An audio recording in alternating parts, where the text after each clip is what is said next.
Barakatah Yahweh, Ba'ashem Yahushai, Ba'ashem Rachah Kodash. Welcome to another live lesson. The name of this one is A Few Points on Revelation 9 and various topics.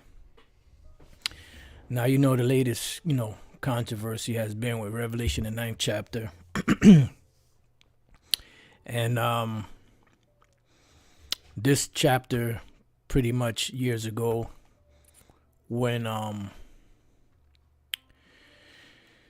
you had one of the former heads of the Chicago camp, went by the name of Batak. He was bucking up against the breakdown of World War One. The breakdown of Revelation 9 being World War One. And he pretty much was saying that it's actually speaking about locusts and this, that, and the other. And he gave his breakdown for it, and he said, I ain't budging. So eventually what happened was the Spirit jumped on Elder Apostle Tahar, to do research, which he knew the breakdown of it already.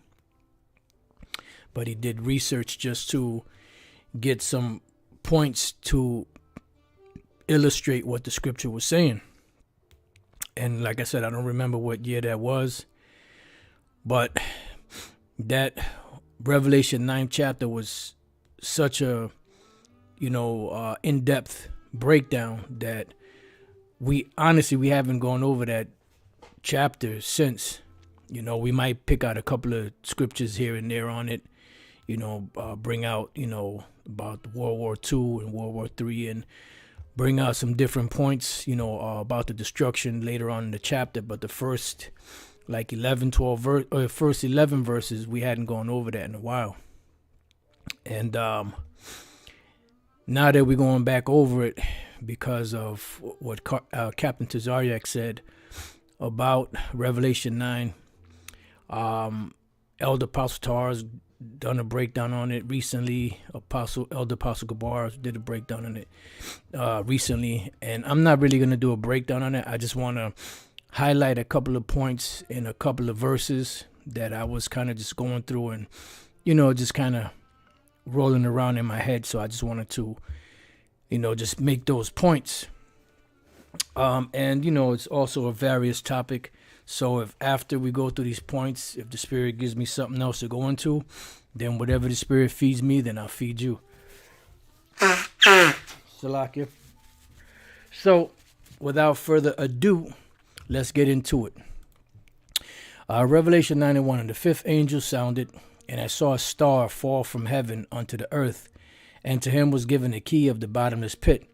Now, at first glance, anyone without understanding will look at this, think it's talking about an actual star falling from heaven unto the earth, and to him was given the key of the bottomless pit. And what these wacky-tacky Christians teach is that that's speaking about hell, a place where you go to be tormented forever.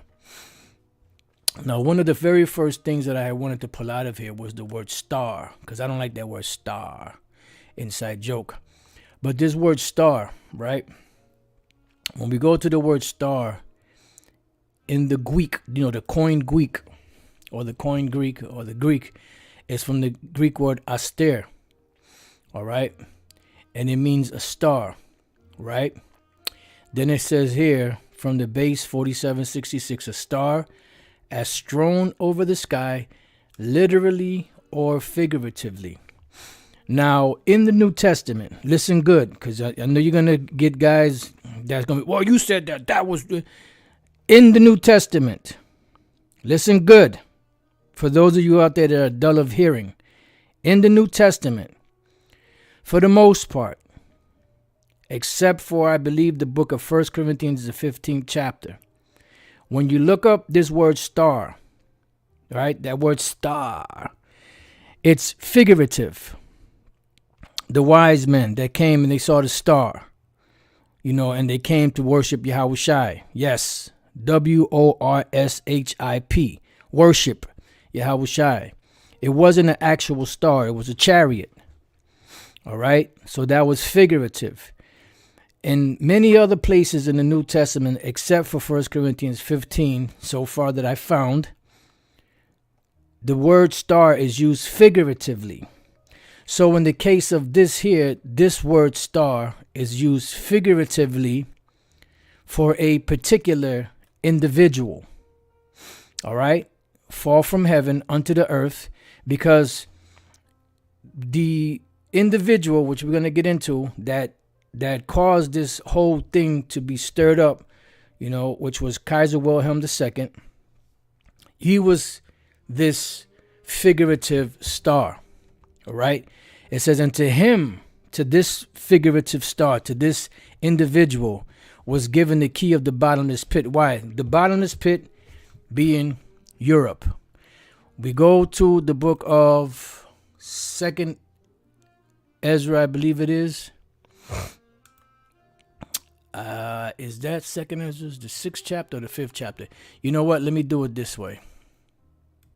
I always forget exactly where that particular scripture is. I believe it's 2nd Ezra's let's see. Okay, 2nd Ezra's the 5th chapter. I don't know why I think it's the 6th. 2nd Ezra's 5 and 24. We'll start up above. 2nd Ezra's 5:23, and said, O Lord, that bearest rule of every wood of the earth, and of all the trees thereof, thou hast chosen the one only vine, and of all the lands of the whole world, thou hast chosen the one pit. And what is that one pit that the Lord chose? The land of Israel. That region or the area that was given to Abraham when he was called Abram as a promise, or for a promise. All right. So a pit is a representation of a land. In some cases, in other cases, it could just actually be a pit that somebody digs and throws somebody in, or an animal might fall in, like the scriptures speak about your ox falling in a ditch. There might be a ditch or a hole or something that somebody dug up, and the animal ain't, they just eating and walking, and all of a sudden they fall in it. But in this case, this bottomless pit is talking about Europe. Now, why does it say that it's bottomless? Well, the reason why it's a bottomless pit is because there is a lack of mineral resources throughout Europe, in certain places where you're not able to grow because the land is not as fertile as it is in India, in what they call the Fertile Crescent, or what they call the beginning of civilization. There is a lack of mineral resources. That's why they can't grow certain things. That's why, for the most part, they import a lot of fruits and vegetables and spices from India, Pakistan, and other places that they can't grow in that region. That's why it's called the bottomless pit. So this star, which is figurative, is speaking about a man who was given power over the bottomless pit. Meaning, well, let's go down to the 11th verse, right? It says, and they had a king over them. And this king is this particular verse is a representation of one individual, right? Being the king, being the individual, because he was a king, he was a monarch. And what you're going to find out is Kaiser Wilhelm II, who was a monarch, in November of 1918, he was forced to abdicate the throne. That ended the monarchy of Germany. After that, they set up that weak-ass Weimar Republic, which eventually crashed with the Weimar Deutschmark. So when Kaiser Wilhelm II abdicated the throne, that ended the monarch of Germany. And it began what we know in history, brothers that have studied, as the Weimar Republic. All right? And they said it was weak to begin with when they first started it off. All right? So that's just a tidbit. So this particular king was an actual king. He was an actual monarch. which is the angel of the bottomless pit. Now, people look at the word angel and they get mystified, and they look at it as angel or creation or a supernatural being, which in some cases it speaks about an actual angel, like when the angel came to Mary, the angel came to Joseph, and certain angels came to certain people. That's actually speaking about an actual angel of the Heavenly Father, one of the sons of the Most High in that capacity. But in some cases, the word angel or angelos means a messenger, envoy, one who is sent. Then you have an angel, then you have a messenger from the Most High. So this particular individual, Kaiser Wilhelm II, was an actual messenger from the Most High. And what was the message that he was to give? What was the message that he was to bring? Well, when you read on, it says, whose name in the Hebrew tongue is Abaddon. And the word Abad, without the don at the end, Abad means destroy. Abaddon means destroyer. But in the Greek tongue hath his name Apollyon, which is the Greek way of saying destroyer or Apollo. So this particular angel, his message was to bring what? To bring destruction to the bottomless pit. Because as you see, Elder Apostle Gabar went in his lesson, and we've mentioned this before in other lessons when we deal with Revelation 9, that Kaiser Wilhelm was one of the reasons for the start of World War I. Okay, he was one of the main reasons for that, for the start of that. So he happened to be that star, figuratively, that angel, which was the messenger, that was called Abaddon or Apollyon, destroyer, because he was the one that helped set in motion through the Spirit of the Lord the destruction of the bottomless pit in Europe, which was through World War I. Okay, let's move on. All right, now that we covered that, let's read it again. And the fifth angel sounded, and I saw a star fall from heaven upon the earth, which is Kaiser Wilhelm II, and to him was given the key of the bottomless pit, which was Europe. And what was the purpose for him being given that key? Because he was the one that set in motion the destruction of Europe during World War I. Verse 11, and they had a king over them, an actual monarch. It says, which is the angel of the bottomless pit. He is that messenger in Europe that was sent forth to bring forth this message of what? Of World War I. And this is why the 8th chapter and the 13th verse, it speaks about 3 woes, which is World War I, World War II, and World War III. And the 9th chapter, from the 1st to the 11th verse, is speaking about World War I. It says, whose name in the Hebrew tongue is Abaddon, but in the Greek tongue hath his name Apollyon, which means destroyer. So this particular king, who is a star, figuratively, who is an angel or the messenger of the bottomless pit, he's the one that brought that destruction. Okay? Now, the next point here that I wanted to make was in the 5th verse. Okay? Revelation 9 and 5. And to them, meaning in this whole war, World War I, that was going on, and these the men that fought, the locusts, which were not actual locusts with venom in them. These were actual planes that, these were actual planes that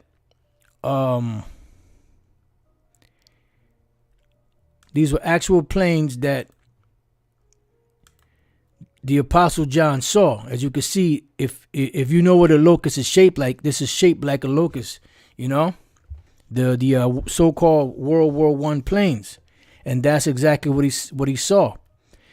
And when you read further down, it says in the 5th verse, and to them it was given that they should not kill them, but that they should be tormented 5 months. Now, World War I lasted from 1914 to 1918. And somebody might say, well, that's only 4 years. Well, it started July 28th, 1914. Ended 11 November 1918. 1914 to 1918, 4 years. But remember, they started in July. July of 1918 was the 4th year. Then you had July, August, September, October, November, almost 4 months. So those 4 months went into the 5th year. So it's 4 years and almost 4 months. So that means that it was 5 months or 5 years as the prophecy stated that it would be. So the Lord made it last long enough to fulfill his prophecy. It didn't have to go the whole 5 years. 5 years. Just like the Babylonians were given 70 years to rule, and their rulership was cut short. They did about 66, 67 years. But it was within that time frame. So the 5 months is 5 years, which we just showed you. That World War I began in 28 July 1914 and ended 11 November 1918. All right? That was 4 years and almost 4 months. So 4 years plus 4 months is what? The 4 months is going into the 5th year. So it was 5 months, which was 5 years. So it says, and to them it was given that they should not kill them, but that they should be tormented 5 months, 5 years. And their torment was as the torment of a scorpion when he striketh a man. Why? Because they were getting hit by these bullets, which the scriptures call teeth of lion, when they were being fired. You know, this ain't just like a one-shot thing. This is like rapid fire. You know, so them bullets were coming out. They were hitting planes, you know, knocking out the fuel, you know, shooting down, you know, the propellers, you know, shooting the rudder, shooting the pilot, you know, and causing these planes to fall, and also hitting the men. They even had an account of one man that got shot down in the plane, and I believe they said that he survived. When the plane hit the ground, he survived. You know, so you could imagine he was probably in a world of pain. You know, and there was an account where the elder Apostle Tahar, years ago, we went into it, how them men were shell shocked, they were catching hell, there was amputations, you know, and it was like back then it was just like straight up radical surgery. You know, there was no anesthesia. You know, there was nothing to numb the pain. It was just straight up, you know, the guts of these men and the liquor and the stick or whatever the hell they put in their mouth to bite down on. So they was catching serious hell. Now, the next point I want to get into, which I know that a particular individual is not going to like this one, but Revelation 9:8, I thought about this. This is the Apostle John seeing this and describing this in such a manner. And they had hair as the hair of women. So hair as the hair of women is what? Long hair. All right? So what does this remind you of? What the Apostle Paul said. It is a shame for a man to have long hair. Because long hair really belongs to a woman, because hair is the glory of a woman. So a man really shouldn't have long hair.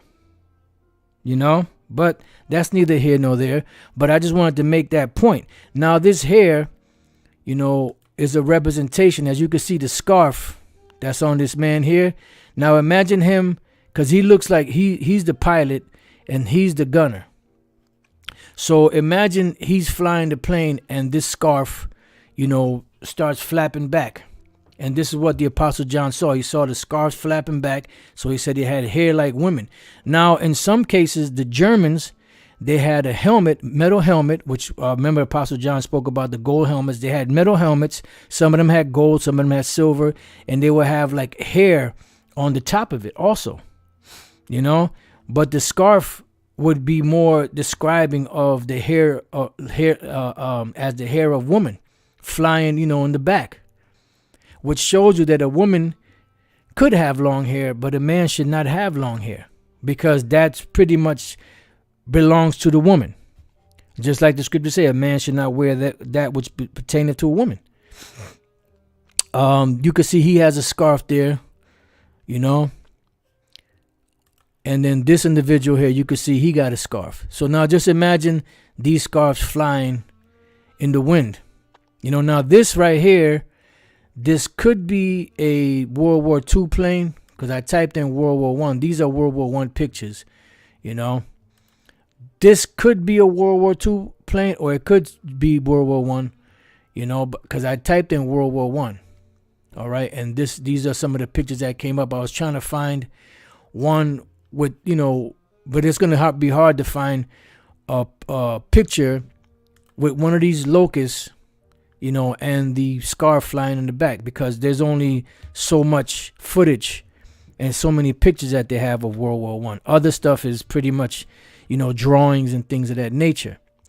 Now, let's read that again. And they had hair as the hair of women, and their teeth were as the teeth of lions. Yeah, because these were the bullets flying out of the guns from the back. And that's why I said that they had power as scorpions or poisonous serpents. I mean, poison as scorpions, because one of the scorpions' venom comes from their tail, and they snapping at you. So when he saw it, it looked like a locust that had the power of a scorpion. And someone without understanding would read that and think it's talking about an actual poisonous locust. All right. So let's read that again. And they had hair as the hair of women, and their teeth were as the teeth of lions. Now, the last point here in Revelation 9 is the 9th verse. It says, and they had breastplates. So you mean to tell me you had locusts with armor on that had the venom of a scorpion that were walking around looking for trouble, trying to pick fights? No. It says, and they had breastplates as they were breastplates of iron. So what does that represent? That represents the so-called locusts, or the locusts, which was the planes with the metal on it. So pretty much he was describing a metallic locust, but it's not an actual locust. They're in the shape of a locust. This is the terminology that he had. They didn't have terminologies like airplanes, you know, anything even remotely close to that, you know. So he called it according to what was available to him. And he said that they came in swarms. Now, there was a video that Elder Apostle Tar was showing, and I can't remember how it was worded, but it said that you know, sometimes these planes would go out in packs. I'm not sure if it said packs or what exact word it said. Let's see, World War I plane formation. Let's see what comes to see. They were flying packs. So the locusts fly that way. You know, when they're going around, you know, eating up grass and trees and leaves and all of that. All right. World War I. Boom, boom, boom. You know, formation. And that's how they fought, too. And then sometimes they would break up because, you know, of the enemy. And they would have to move around and, you know. But pretty much, if you look at a locust and you look at these planes, that's what it looks like. But the point in this verse here, and they had breastplates as the breastplates of iron, which, once again, is the metal on the outside, or the metal on these planes, right? It says, and the sound of their wings was as the sound of chariots of many horses running to battle, because they were very noisy. Now, the muffler itself was invented in the late 1800s, right? But the particular muffler for these planes was not invented till later. You had someone called Eldorado Jones. Now, Eldorado Jones was a woman, as you can see in this picture. She was an actual woman, right? And it says here, Eldorado Jones, 1860-1932, was an American inventor nicknamed the Iron Woman. Her factory in Moline, Illinois, mainly employed women over the age of 40. best known for inventing an airplane muffler. See?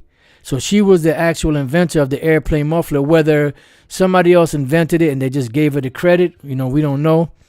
But there goes a muffler, because when the Apostle John saw the vision, he actually heard it. And the planes were very loud. And that's why he said it sounded like horses and chariots going, It says she also developed lightweight electric iron, a travel-sized ironing board, and a collapsible hat rack, and an anti-damp salt shaker. Jones was born 1860 in Palmyra, Missouri. Her family moved to St. Louis, and her father, Alonzo Jones, deserted them. Eldorado first took work as a teacher in Lafayette, Indiana. Detesting this job, she became a stenographer at an insurance company in Chicago. By 1913, however, Jones had become an inventor. She opened an all-women factory in Moline, Illinois, if I said that Moline right, dedicated to manufacturing her creations. She devised an airplane muffler in 1919. This was after the war was ended. So the World War I planes were very loud because they didn't have a muffler system, although the muffler system was invented in the late 1800s. But it wasn't until this invention in 1919, which was a muffler for the actual plane to quiet the noise, that happened. So that's why the Apostle John, described it as such, because he actually heard the noise from the planes, and it was very loud. Following tests at Roosevelt Field, she patented the invention in 1923. Time magazine described the muffler in action. Puffing upon one cigarette after another, she was a chain smoker. Miss Jones directed mechanics in attaching to the Cyrus engine a moth biplane, a muffler of her own invention. As the plane sped along the runway and over the hangars, there were noises of thrumming propeller, snapping pistons, vibrating metal, but there was no bark of exhaust. As the Apostle John said here, and the sound of their wings was as the sound of chariots of many horses running to battle, because they were very noisy, until the invention of the muffler for the actual plane by Eldorado Jones, a woman, So those are some of the points I just wanted to make, in Revelation 9.